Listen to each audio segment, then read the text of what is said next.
आइए अगला सवाल देखते हैं। As salary is 50% more than that of B, how much percent of is B salary less than that of A. 4 option दिए हैं, 50%, 33 1/3%, 45%, 66 2/3%। देखिए अगर आपको ये रूल पता है, A B rule, CPR rule, जो भी आजकल ये लेटेस्ट ट्रेंडिंग मेथड है, तो आप देखते ही आंसर बता देंगे। 50% क्या होता है, 1/2 होता है, प्लस 1/2 है, तो इसका मतलब जो कम होगा इसकी कमी क्या होगा, -1/3 होगा। ठीक है, इसको आगे हम देखेंगे कैसे होता है। ठीक है, अभी फ़िलहाल हम ट्रेडिशनल मेथड हम देखते हैं कि कैसे होता है। तो बी की वैल्यू को आप 100 मान लीजिए, तो ए की वैल्यू के 50% मोर है, 50% मोर है 100 का, तो 50% ऑफ 100 क्या होता है, 50 ही होता है। तो 100 + 50 150। ठीक है, हमारे पास ए का सैलरी आ गई है 150, बी की सैलरी हमने 100 मानी है, और बी और ए की सैलरी में अंतर है 50 रुपीज़ का।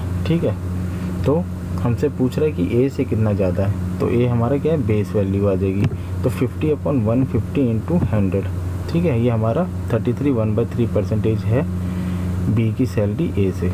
ठीक है, ये तो करने का एक तरीका हो गया। आइए दूसरा तरीका देखें कैसे होता है ये क्वेश्चन। आप अगर इस रूल को जानते हैं तो आप देखते ही इस आंसर बता सकते हैं। अगर आपको फ्रैक्शनल वैल्यू किसी परसेंटेज की पता है, मैक्सिमम तो क्या है कि 50%, 20%, 25%, 33 1/3%, 66 2/3%, ये सब कॉमन परसेंटेज है। इनके फ्रैक्शनल वैल्यू आपके ज़बान पर होनी चाहिए, मतलब देखते ही आपको पता होना चाहिए कि इसका फ्रैक्शनल वैल्यू क्या है, और फ्रैक्शनल वैल्यू को देखते ही इसको पता चलना चाहिए कि इसका इक्विवेलेंट परसेंटेज वैल्यू क्या है। ठीक है, आइए देखते हैं कैसे होता है। तो ये बोल रहा है कि प्लस 50% ज़्यादा है, तो प्लस 1/2 इसका फ्रैक्शनल वैल्यू है। तो अब ये कितना लेस है, लेस निकालने के लिए हम न्यूमरेटर को वैसे ही छोड़ देते हैं। ठीक है, न्यूमरेटर 1 को वैसे ही लिखेंगे लेस में। ठीक है, और ये हमारा जो पहला वैल्यू क्या प्लस है, प्लस 1/2 है। ठीक है, तो हम जो न्यूमरेटर और डिनोमिनेटर को ऐड करते हैं, न्यूमरेटर क्या है 1 और डिनोमिनेटर क्या है 2। ठीक है, दोनों को ऐड करके आप नेक्स्ट जो नीचे की एरो के नीचे वाली वैल्यू लिखी हुई है उसके डिनोमिनेटर में लिखेंगे 3।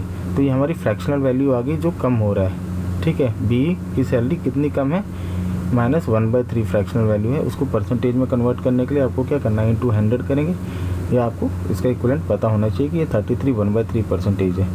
तो ठीक है, ये क्वेश्चन आप बहुत तुरंत कर सकते हैं फ्रैक्शनल वैल्यू, और आप बस ये रूल को थोड़ा सा समझ लीजिए कि कोई भी फ्रैक्शनल वैल्यू प्लस 1/2 है, मोर हो रही है। ठीक है, ए की वैल्यू बी से, तो बी की वैल्यू -1/3 कम होगी। और कैसे कम होगी, न्यूमरेटर को आप टच नहीं कीजिए, वैसे ही रहने दीजिए।